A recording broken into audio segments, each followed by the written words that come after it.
안녕하세요. 책과 함께하는 시간입니다. 오늘 준비한 책은 생물학 카페입니다. 신화에서 발견한 생물학 이야기입니다. 이은희 지음. 이 중에서 오늘은 노화에 대한 이야기 소개해 드리겠습니다. 어렸을 때는 설날에 떡국을 먹는 것이 참 좋았습니다. 떡국을 먹으며 나이 1살 더 먹는 것을 기뻐했고 빨리 자라 어른이 되어서 하고 싶은 일을 할 날이 오기를 손꼽아 기다리곤 했지요. 빨리빨리 크기를 바라며 엄마 옷장에서 몰래 스카프를 꺼내 둘러보고 굽 높은 구두를 신어보고 서투르게 립스틱을 발라보던 어린아이는 이제 훌쩍 커버렸습니다. 소원대로 어른이 된 아이는 아직도 설날을 기다릴까요? 이제는 나이를 먹는다는 사실이 슬슬 버거워집니다. 12살 때나 지금이나 별달리 바뀐 것도 없는데 어느덧 살아온 날들보다 살아가야 할 날이 더 짧다는 것을 깨닫는 순간 사람들은 무서움을 느낍니다. 결국 우리는 죽음을 향해 마라톤을 하는 존재라는 사실이 숨 막힐 것 같은 공포로 다가올 때도 있고 때로는 인간이 가장 무서워하는 죽음보다 오히려 늙어간다는 것이 더 두렵게 느껴지기도 합니다. 그렇다면 사람들은 왜 늙어가는 걸까요? 과연 노화란 무엇일까요? 노화에 대한 정의는 크게 두 가지로 나뉩니다. 첫째, 노화는 생명체가 태어나서 죽음을 맞이하기까지 겪는 전 과정을 의미하기도 하고, 둘째, 흔히 우리가 늙는다는 개념으로 알고 있는 것들, 즉 늘어가는 주름살, 탄력 없는 피부, 빠지는 머리카락, 약해지는 뼈 등을 포함한 좁은 개념만을 의미하기도 합니다. 전자의 개념에서 본다면 노화란 생명체라면 누구나 겪어야 하는 자연스러운 생명현상 중의 하나로 받아들일 수 있지만 후자의 개념에서 본다면 일종의 질병처럼 일어나는 마모 현상으로 얼마든지 지연시키거나 멈추게 할 수도 있다는 뜻으로 받아들여집니다. 이제 노화가 일어나는 원인에 대해 좀 더 자세히 생각해 봅시다. 노화의 원인에 대한 생각도 크게 두 가지로 나뉩니다. 유전자 속에 노화 과정이 이미 찍혀 있다는 프로그램 가설, 그리고 노화란 환경에서 받는 스트레스의 결과라는 스트레스 가설이 그것입니다. 전자는 노화는 어쩔 수 없는 생명활동의 일부분이라고 받아들이는 경우이고 후자는 노화는 적극적으로 뛰어들면 해결할 수 있는 문제라고 생각하는 관점이죠. 전자의 경우부터 살펴볼까요? 혹시 조로증이란 단어를 들어보신 적이 있나요? 조로증은 말 그대로 남들보다 빨리 늙어버리는 병을 통칭하는 것으로 베르너 증후군, 프로게리아, 렉스 커티스 질환 등이 있습니다. 남아공의 16살 된 소년 프란지 게링거는 정부에서 주는 노인연금을 받고 있습니다.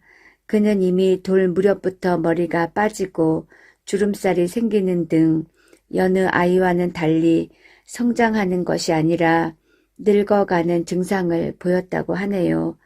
정밀 진단 결과 프란지는 프로게리아라는 조로병에 걸려 있음이 밝혀졌습니다. 프로게리아는 전 세계적으로 23명의 환자만이 보고된 희귀한 조로병으로 이 병에 걸리면 생물학적인 나이를 실제보다 10배 정도 빨리 먹게 된다고 합니다. 프란지는 16살이지만 머리카락은 이미 다 빠졌고 피부는 종이장 같으며 또래들과 어울려 축구를 하는 대신에 매일 위궤양 치료약을 먹으며 심장병과 류머티즘과 저혈압으로 고생하며 살아가고 있어요. 졸업병은 유전자의 개체에 대한 일정한 수명 패턴이 정해져 있던 상태에서 그것이 고장날 경우 갑자기 사이클이 빨라져서 생기는 병입니다. 이에 차가 난 사람들은 유전자의 이상으로 빨리 늙어서 죽어버린다면 역으로 이 유전자의 기능을 증가시킨다면 오히려 수명을 연장시킬 수도 있지 않을까라는 생각을 하게 되었습니다. 이에 대한 연구는 실제로 행해져서 예쁜 꼬마 선충이라는 작은 선충을 이용한 실험에서 이것과 비슷한 기능을 하는 유전자를 인위적으로 조작하면 이 녀석은 다른 것보다 2배 이상 오래 사는 것을 발견했습니다. 사람들은 노화의 신비가 풀린 것이 아닌가 흥분했었지만 그것도 잠시뿐. 이 개체가 오래 사는 것은 늙는 것이 저해되어서가 아니라 다른 놈들보다 자라는 속도가 2배 느리기 때문이었습니다. 생체 시계가 전체적으로 2배 느리게 가는 것이니 진정한 의미의 노화를 저지한 것은 아닙니다. 생각해 보세요. 어른이 되는데 20년이 아니라 40년이 걸린다면 80세까지가 아니라 160세까지 사는 것이 당연하겠지요. 이에 대한 연구는 계속되었고 그중 베르너 증후군은 어떤 경로로 일찌감치 노화 현상을 일으키는지에 대한 연구 결과가 과학 전문 저널 사이언스에 실렸습니다. 이 논문을 발표한 텍사스 대학의 이성근 박사에 의하면 베르너 증후군의 원흉은 인간의 8번 염색체에 있는 DNA 헬리카제라고 해요.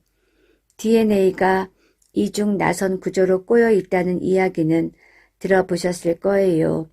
세포가 분열하게 되면 DNA도 복자가 되어서 2개로 나누어져야 되는데 이렇게 꼬여 있으면 복제하기가 어렵습니다. 그래서 세포 속에는 헬리카제라는 효소가 존재하여 얽히고 설킨 DNA 가닥들을 풀어주는 역할을 한답니다. 이렇듯 헬리카제가 산발한 머리카락을 빗질하듯 DNA를 잘 풀어주면 DNA 중합 효소가 이들을 복제해서 똑같은 DNA 이중 나선을 2개 만들어냅니다. 그런데 베르너 증후군 환자에게서는 이 헬리카제가 망가져 있다는 사실이 드러났습니다.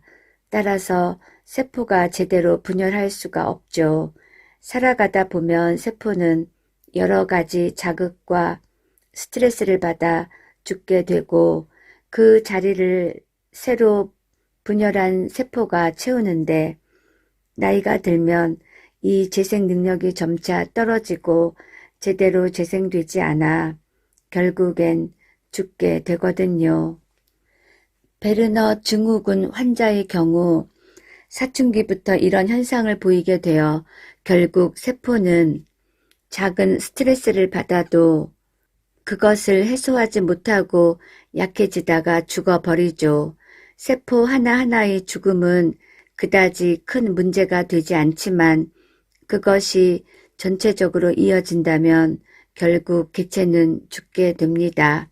이 경우 유전자의 기능 자체가 노화에 절대적인 영향을 미치며 우리가 노화 방지를 위해 하는 모든 노력들은 아무 효과가 없답니다.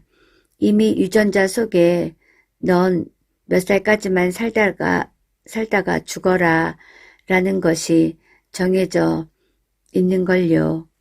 그러나 노화의 원인에 대해서는 팽팽하게 맞서는 여러 가지 가설이 있습니다. 그들의 골자는 수명은 정해져 있는 것이 아니라 여러 환경 요인들의 영향을 받기 때문에 유동적이다. 따라서 노력 여하에 따라 노화를 저지시킬 수 있고 수명 연장도 가능하다라는 것이죠. 노화와 수명에 대한 보다 적극적인 입장인 셈인데 이쪽에서 주장하는 바도 만만찮기에 게다가 수명이 연장될 수 있다는 말은 솔깃하게 들리므로 이 부분에 대해 좀 더 알아봅시다. 앞에서는 노화가 일어나는 유전적 원인에 대해서 얘기했는데 이번에는 노화를 일으키는 환경적 요인에 대해 말해보고자 합니다.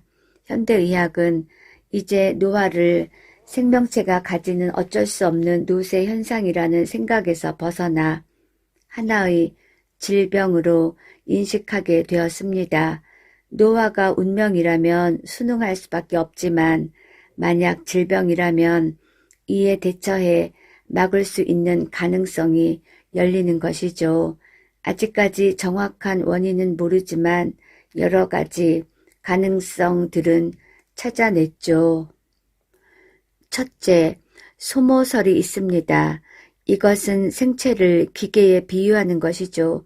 기계도 오래 쓰면 부품이 마모되고 접합부가 낡아서 고장이 잦아지는 것과 같이 인간도 세월의 흐름에 부대끼다 보면 아무래도 여기저기가 낡고 삐걱대기 마련인데 그게 바로 노화라는 것이죠.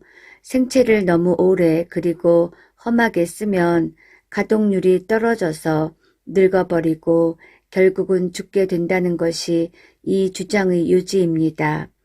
이 학설은 그럴듯하긴 한데 기계와 달리 생체는 고장이 일어나면 스스로 고칠 수 있는 재생 능력이 있다는 것을 완전히 무시하고 있습니다.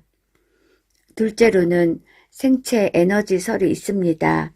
이것은 유전자 운명설과 일맥상통하는 부분이 있기도 한데 생체는 태어날 때 이미 어느 정도의 한계 에너지를 가지고 있다는 것입니다. 따라서 이 에너지를 빨리 써버리면 빨리 늙어 죽게 되며 적게 쓰면 그만큼 수명이 길어진다는 것이지요. 곤충이나 파충류들의 경우 겨울잠을 자는 동안에는 대사율을 극도로 떨어뜨려 생명을 연장하곤 하지만 실제로 활동을 시작하면 고작 며칠 또는 길어야 몇 달 후엔 생명을 소진해 죽어버리는 종류가 많아서 이 가설을 뒷받침해 줍니다. 그러나 인간의 경우에는 예외가 많아서 확실하지 않은 말 그대로 가설입니다. 특히 사람이 가지고 태어난다는 한계 에너지가 정확히 어느 정도인지에 대한 정보는 전혀 없으니까요. 셋째가 DNA 에러설입니다. 우리 몸의 세포는 끊임없이 분열을 합니다. 분열할 때마다 DNA 역시 복제되는데 DNA의 염기쌍은 각 염색체마다 적게는 5천만 개에서 많게는 2억 5천만 개쯤 존재합니다. 물론 DNA 합성 효소의 에러 발생률은 1천만 분의 1 정도로 낮은 데다가 프루프 리딩이라고 하여 복제상의 에러 발생을 다시 확인하여 고치는 기능도 갖고 있지만 워낙 많은 숫자를 복제하다 보니 어쩔 수 없이 에러가 생기게 마련입니다. 사람이 나이를 먹으면 먹을수록 세포 분열 횟수도 늘어나고 그만큼 DNA상의 에러가 많이 축적되므로 결국은 그 스트레스를 이기지 못하고 세포가 죽게 되고 그만큼의 수명이 정해진다는 것입니다. 또한 이런 DNA 에러들은 담배나 성면, 탄 음식 등에 섞여 있는 발암물질, 각종 공해물질, 방사성 등 외부의 해로운 물질에 많이 노출되면 훨씬 늘어나게 되는데 이런 물질에 되도록 적게 노출되면 그만큼의 DNA 에러를 줄일 수 있어서 수명을 연장시킬 수 있다는 것입니다. 담배를 끊고 맑은 공기를 마시고 생식을 하면 건강해져 노화를 지연시킬 수 있다는 말은 이 설에 근거를 둔 이야기입니다. 넷째가 한동안 유명했던 유해 산소설, 활성 산소설인데 이것은 활성화된 유리기 산소가 체내의 단백질을 산화시켜서 세포에 치명적인 영향을 준다는 주장입니다.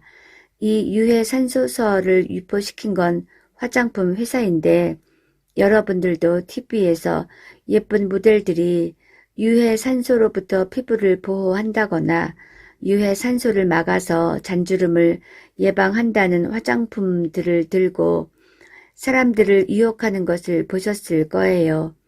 그런데 좀 이상하지 않으세요? 살아가는데 꼭 필요한 물질인 산소 없이는 단 1분도 견디기 힘든데 이렇게 중요한 기능을 하는 산소 때문에 사람이 늙고 죽게 된다고요?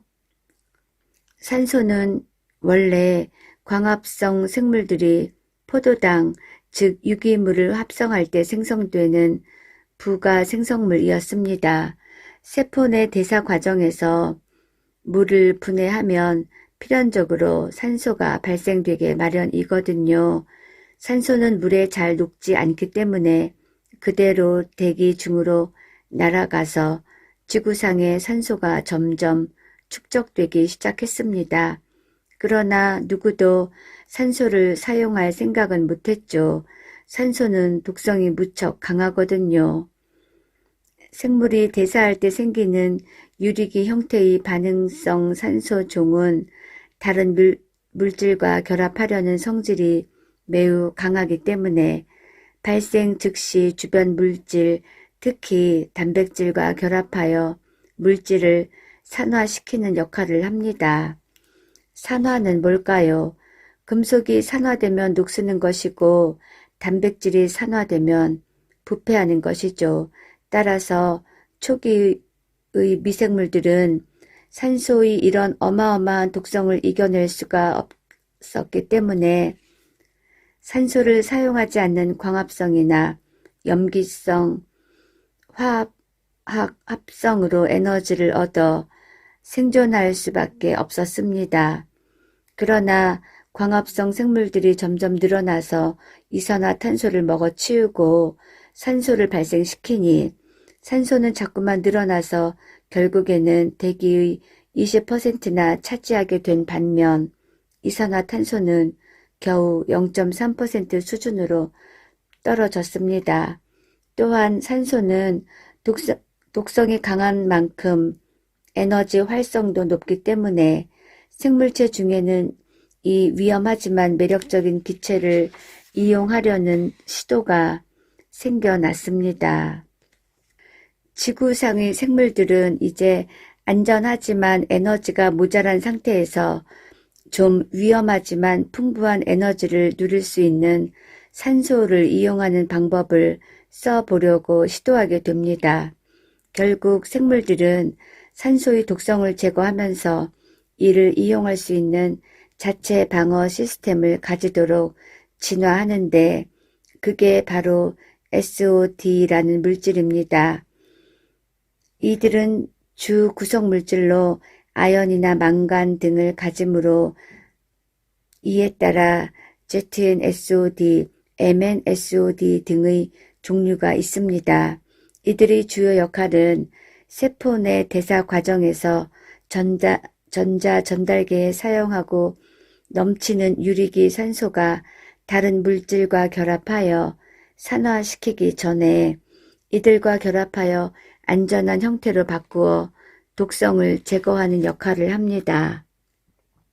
이 SOD의 역할이 제대로만 이루어진다면 생물체는 산소를 마음 놓고 이용하여 많은 에너지를 생성해낼 수 있습니다. 따라서 현재 지구상의 생물 중에서 산소를 호흡하여 살아가는 모든 생명체들은 이 SOD를 가지고 있습니다. 우리 몸의 세포는 이물질을 처리하기 위해 장기간 가동을 하게 되고 어쩔 수 없이 대사 과정의 부산물인 유해산소도 필요 이상으로 생성됩니다. 또한 과식을 하거나 스트레스를 많이 받아도 유해산소가 많이 발생합니다. 많이 먹으면 그만큼 에너지를 많이 생산하게 되기 때문에 유해산소의 양도 늘어납니다. 따라서 소식을 하는 것은 생체를 덜 늙게 하고 생명을 연장시키는 효과가 있습니다. 생쥐 실험에서 보면 일반 음식 섭취량의 70%만을 먹인 쥐는 다른 쥐에 비해서 1.5배를 더 사는 것으로 나타났습니다. 결국 오래 살고 싶으면 유해산소를 피해야 하고 그 해악을 줄이려면 과식을 삼가며 오염물질이나 매연에서 벗어나고 스트레스를 피하며 적당한 운동을 하고 신선한 야채와 과일을 즐기면 됩니다. 당연한 소리지만 불변의 진리인 것은 어쩔 수 없네요. 다른 건 다 제쳐두고서라도 그저 즐겁게 사는 것은 어떨지요. 즐겁게 하루를 지내는 것만으로도 사람의 수명은 연장된다고 하죠. 너무 얼굴 찡그리지 마세요. 오랜 진화 끝에 애써 얻은 SOD가 효능을 발휘하지 못할지도 모르잖아요. 하리하라의 생물학 카페에서 노화에 관한 이야기 전해드렸습니다. 감사합니다.